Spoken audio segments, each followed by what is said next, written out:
Hey everyone, welcome back. I started diving into a project the other day and just kind of wanted to stop and actually get some video of it, and that way I can put something together and kind of share it with everybody else who might be interested or whatnot. Still new to this, so bear with me as I make one of my first working YouTube videos, despite being in my 30s. Anyway, the car that I'm currently working on is a 1979 Mustang. It's a dedicated track car. It was kind of built by my buddy and I, who started with nothing but a chassis, and we've slowly put it together by a lot of junkyard parts. The car has now starting to evolve beyond what you can find on Facebook Marketplace and Craigslist and everywhere else. So we're kind of taking the next step, which unfortunately usually means that you're either spending a lot of time or a lot of money or a lot of both in order to make it fast. But right now, I'm kind of in the realm of spending a lot of time and not so much money, and I'm doing a little project on the rear end. I am putting in what some people refer to as a cantilever, or generally referred to as a push rod style rear end. This car has a Cobra IRS underneath it from a 2004 Mustang, and we went through and the entire thing has been rebuilt at this point in time. Solid bushings, braces, everything that you can think of in the works from the Maximum Motorsports catalog or Full Tilt Boogie Racing. It's been sold, it's on there. The only thing we're missing right now is a diff cooler, which is going to be on its way. But we started running to limitations in terms of spring. And so the car right now is not as balanced as we want it to be. And I need a little bit more rear spring in order to help out with some of the understeer issues that I'm having with the car. Plus, it's just undersprung for dedicated track use. They originally got pulled off of a 95 street / never hit the track kind of car. So got some upgrades to do, but the problem being is that if you want to find a shock that can withstand the type of spring pressure that you need in order to really balance the car and make it what it is, you start running into limitations on what's available on the aftermarket without spending a lot of money. Maximum Motorsports has great products. They have shocks that'll handle the spring rate that I'm looking for. And so do a couple other companies that I could bolt right in, but they're pricey. And so it is what it is. What I ended up doing was going out and finding a pair of old Coney shocks on eBay, and purchased those for just, I think, about $200. It's been a while now, but got those. I'm going to send them off to have them rebuilt and revalved for $200 a piece there. And so ultimately, I'm going to have two shocks for a lot less money. That's going to be able to handle the spring pressure that I am looking for in order to get my car settled on the track, and then we're going to go from there. So right now I'm building them to be able to handle anywhere from 600 to 800 pound springs ish is what I'm kind of aiming for. I just purchased 700 pound springs, and we're going to go from there. So anyway, here's more of the car. It was slowly just built up over the past couple of years. It's kind of a mess right now. I came back from the last track day, didn't really clean up. The rear Lexan is already out of the car because I kind of got started on the project before I thought to film anything and actually make a video of it. But like I said, this car has an 04 Cobra rear end underneath it. And if you look here, you can kind of see what I'm talking about. There's not a lot of room for a bigger spring. And there's not a lot of room for adjustments to the shock that is currently installed there. And we're looking to give ourselves a little bit more variety in terms of what we can run for spring and as well as shock selection. And one of the things that I always thought would be cool was to put a push rod style suspension in any of the cars that I own. So we're kind of coming to the back of the car here, and as you can see, this is not the Coney that I bought online. This is a spare one I had laying around, as I have the same part numbers in the front of the car too. The car does have a short long arm suspension in the front, but the Coney shocks here, a true coilover shock, and they're single adjustable up top. I was able to find some bell cranks from a guy online who has a company who does a lot of retro fit type stuff on his customers' cars. He didn't want to be named because he didn't want to do this a lot. His goal is never to sell a whole bunch of pieces and components to people, because obviously it can lead to a lot of questions and other people coming at him. So I won't say it, but it's a really quality product. So if you recognize it, I definitely recommend his products all around. The aluminum part here is all machined, and then there is a Delrin bushing that is pressed into that part right here. This is just some water jetted steel, it looks like, based on their design to create the entire bell crank setup. And I'm really excited for it. It's pretty solid. Obviously we have heim joints, and then we have your push rod that will go down to the lower control arm. And you can see this part right here, the heim joint, is what we'll have to install. The current bolts that go through the shock to the lower control arm are 12mm bolts, so it won't take much to enlarge them to a 1/2 inch to make those heim joints work at all. It'd be pretty easy and simplistic. The ones, when I bought these, he sent me some of his hex stock push rods, which are great, but they're way too short for my application. So I ended up buying some 1-inch aluminum 6061 hex stock that I plan on using for this setup. It's probably bigger than what I need, but I felt in my head that I'd rather have too big of a push rod and less flex and bend than having to worry about too small of one. And I'm not that concerned about the weight in this car. The car itself is like a 2,700 pound car. And there's a lot of things that we can do for some weight saving efforts already. So if anything else, who knows, maybe it'll create a little bit more of a rear balance. But anyway, I wanted to walk through what the intent was for me. You've seen some videos online before, I'm sure, if you are looking around for this type of thing. But I plan on doing a 2-inch square tube from this shock tower to that shock tower there. And I'm gonna have that go across. And then the key there is to make sure that it's in perfect plane with the car, right? I don't want the push rod coming up and applying like a side load onto the bell crank here. This is definitely not made or designed to support that kind of side load. So we have to make sure the push rod and the bell crank are in complete line with each other in the same plane. And then get everything as perfectly level and as centered as we possibly can. If my measurements work out correctly, I'll be able to place the 2 shocks right here, the ends of the 2 shocks right here. And so I won't have to worry about any overlap or anything to that effect. I'll be using a 10-inch spring. And like I mentioned before, it's 700 pounds. And so we'll be mounting, using some shock tabs to mount these. And then I also have some more shock tabs on the way, just because I don't have a lot of ability to manufacture a whole lot in my shop. So I have some shock tabs coming that are also 1/2 inch that I'll be able to mount the bell crank to.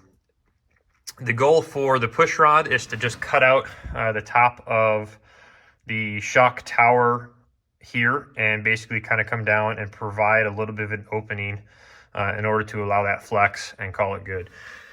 But unfortunately, because it's a race car and everything else that we have done to this, it's going to require me to take out a lot of rivets along the way in order to gain access to back there, because we had to put the firewall in for safety measures. So it is what it is. I'm going to get started here shortly, and I'll be able to kind of put everything together and hopefully get something back to you guys. If you want to know why you really want to do a cantilever setup outside of the reasons that we particularly mentioned, there's definitely a lot of stuff that you can find online, YouTube, videos, definitely tons of articles, a lot of good books. But it obviously also helps with some unsprung mass and relocation to just be more ergonomically friendly for the driver. So, well, I'm sorry, for the mechanic, more or less, to work on. So anyway, here's the car again, and hopefully you enjoy the rest of the build. So a little update for you. I didn't set up a time lapse or anything for all of my rivet drilling, but I was able to remove that rear firewall for the sheet metal. And key to fabricating, if you're new to it or very inexperienced like I am, make sure you find and use aluminum rivets, because it makes your life a hell of a lot easier when you go to drill them all out one day. So it took me honestly about 5 minutes to take everything apart, which wasn't bad, but I didn't realize how good I had it. I was able to take that top part off, and lo and behold, it's right there for me to work with, which is really nice, because I'll be able to see and line up everything very, very well, make sure that it's perfectly straight as well as level between the 2 shock posts. And you'll see this is an example. I just have some aluminum angle iron here. I'm going to mount it here and all the way across, and the goal there is to use this to mount the tabs for the shocks as well as the tabs for the bell cranks on here, and then cut out pretty much where you see I haven't got rid of all the paint there. And that will get rid of some structural rigidity. So I'm gonna have to figure out a way, I think, to reinforce that top part of the shock tower, just to make sure that I'm not putting too much load on it. I don't know yet. I'll have to take a look at it when it's all said and done. But anyway, so far, so good.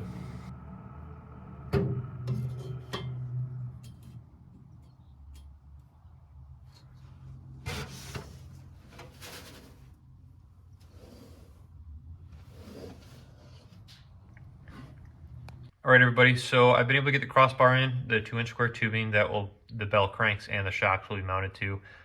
It's fairly good. I'm pretty happy with it. The only part that I'm not too pleased with is that I left myself just a little bit bigger gap than what I was hoping for at the top of the shock tower. But if I try to fix it now, then it's just not going to sit as tight as I want it to. So it'll be what it is, and I'll take care of it on the weld. What I was able to do is go in and find the exact center mark of the car, which is what's on top there. And that'll help me kind of line up the shock mounts tabs and be able to weld them in place. What I ended up doing was making a fake shock because mine are currently getting rebuilt. I just took tube and welded nuts on and then put the tie rods in place. And I set that at max rebound for length. And the intent for me, and you know, again, I'm not an engineer here by any means, just a guy who's having some fun with the build, but the intent is to figure out where I would be at max droop with the bell crank and everything installed, simply because what I don't want happening is the bell crank at max droop coming down and hitting the shock tower and causing other problems and complications. So my plan of attack is to mount this as if it were at max rebound or droop, and then, you know, do the same thing with the wheel in terms of determining the push rod length that I'm going to end up creating for this setup. So next step for me is going to get the bar welded in, and then I also have to enlarge the hole on top. So this was the original shock hole, and it's not going to be big enough. It's 3/4-ish. And the tube that I bought, or the hex stock that I bought, is 1 inch wide. So my goal, and we'll see how well it works out, is to just take a step bit and enlarge that hole to the max size on the step bit, which I believe is like 1 1/8. And then I'm going to take some carbide bits and a die grinder and see if I can make the hole a little bit bigger and try to give myself plenty of room for that hex stock to come in. So here we go. So got the crossbar completely mounted and welded in. Ignore that re-weld.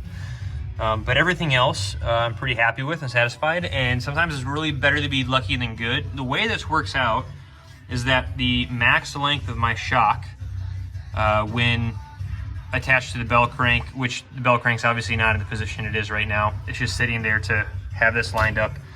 But with the shock at the max rebound position, it lines up perfectly with the center mark of my bar. So I'm going to be able to weld the tabs for the shock mount and then set the bell crank in place and call it good for the most part. The push rod that I have installed right now, which I'll show you in a little bit, is the ones that the guy sent me, but were too short. So tack these in place and we'll go from there. All right, so I forgot to mention before, but the step bit works so well on that hole that I'm actually not going to touch it with the die grinder. I just ordered a larger step bit on Amazon that'll go up to 2 inches. So it'll work out for me, and that way I can just enlarge that hole to make it what I need.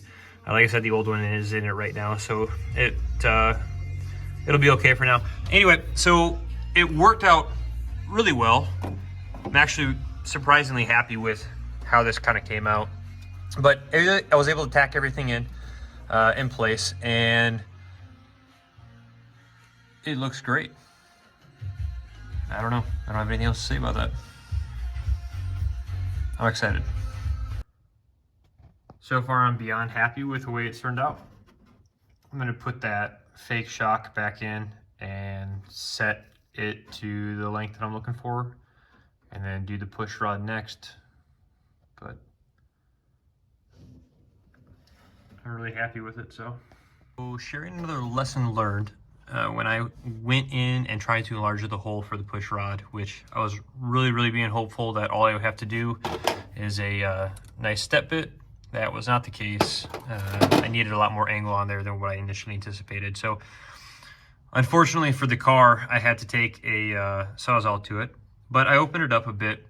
What I didn't realize is that even though I centered the bar up here with the top of the shock, is that the shock on the Cobra IRS actually angles slightly forward. So because I didn't anticipate that, I'm having to enlarge in the hole here. Let me come around.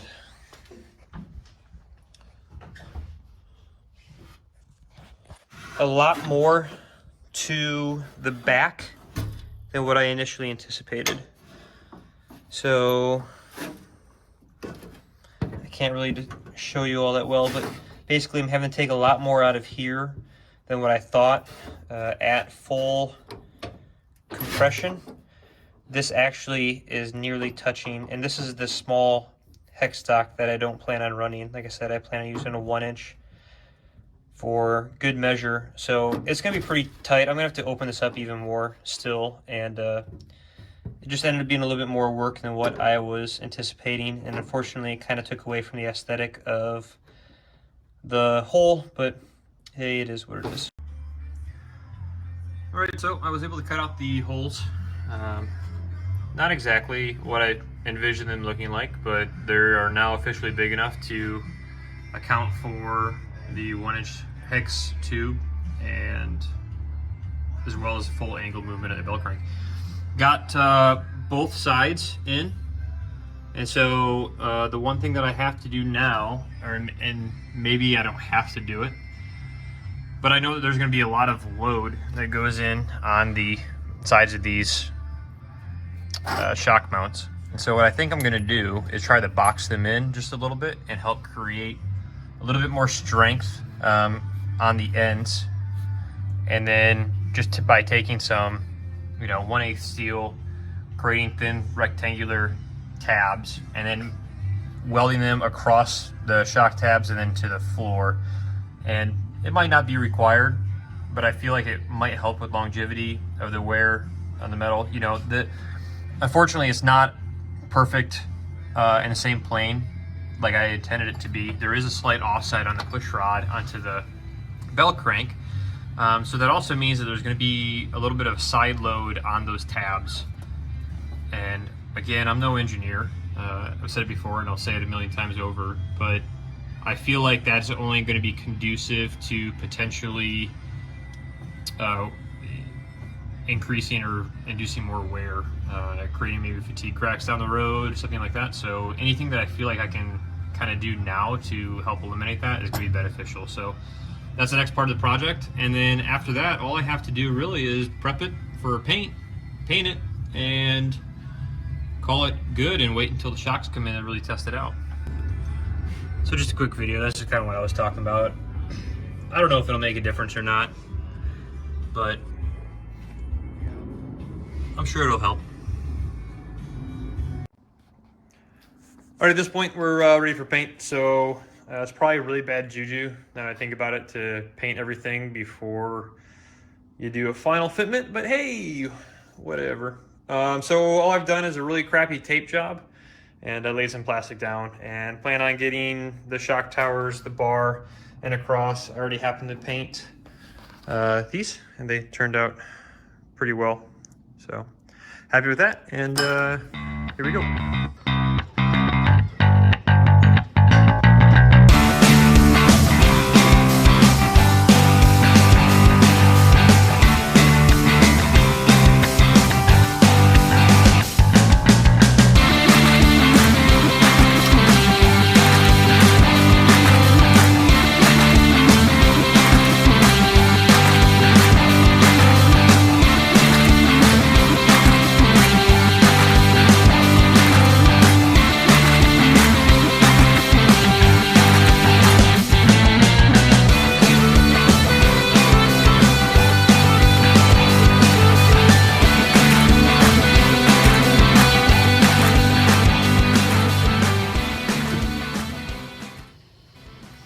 Hey everyone, thanks for tuning in so far. I appreciate the views. If you like what you're seeing, feel free to like and subscribe.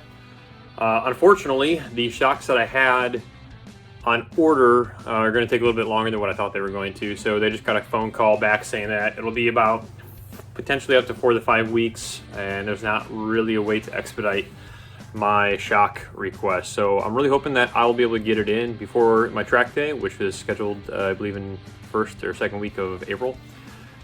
But if not, we'll have to figure out what to do at that point in time. But in the meantime, I figured I'd split this video up into two and kind of give you the first half here and see if you like it, and enough to follow along for the second. And that way it'll also give me some time to get everything straightened out and squared away for the second part of this, which will hopefully be some drive time video as well.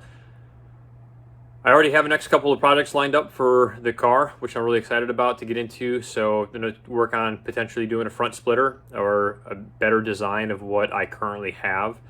And then also doing some work in the rear end, potentially a diff cooler install or a whole rebuild to include some more fabrication for the support for the shock bar. So we'll see what has to come there, but stay tuned. Thanks for checking out this first half, and second half is shortly to come.